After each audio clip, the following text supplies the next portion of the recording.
I've been in post for about a year, which was when the role was created. And the role was created very much to have social work leadership sitting at a strategic level within the organisation.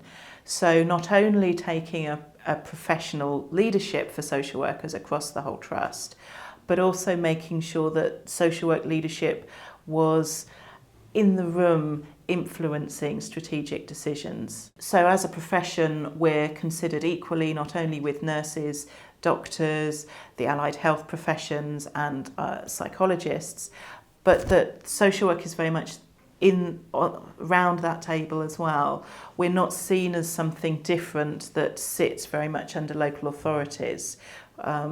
We're seen very much as key contributors to the organisation delivering person-centred mental health care. As social workers, we are very much able to take our profession-specific skills and knowledge, our focus on rights-based approaches, our focus on social determinants of health, and use our expertise to work across service boundaries to address those.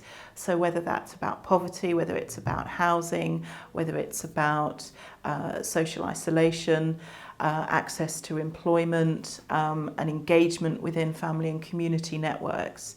That's what we focus on as social workers, and that's what we bring to wider mental health services and to the people we work with. I think having social workers in senior leadership roles and in leadership roles across the organisation means that we are able to take into account those wider social issues and look across organisations at all levels of delivering mental health services. The real drivers for developing the guidance for employers employing social workers in the NHS, I think whilst as a profession we've worked both with and in the NHS for sort of 20 years since partnership working first began in mental health services. We haven't always been employed directly by NHS trusts. Often there have been long-term secondment arrangements in place and the employers have remained local authorities. That's changed more recently, and it's now fairly common for NHS organisations to employ social workers directly.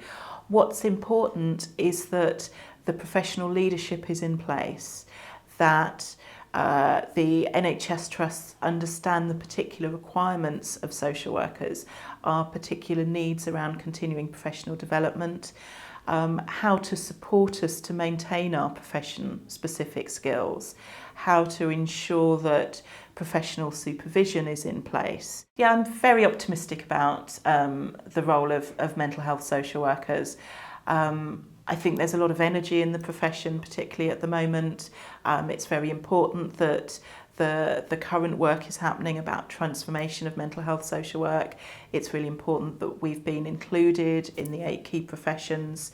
And there's a lot of energy in terms of rethinking what the role is and how we as a profession contribute across the board, across organisations and throughout organisations in that delivery. I think it's really exciting.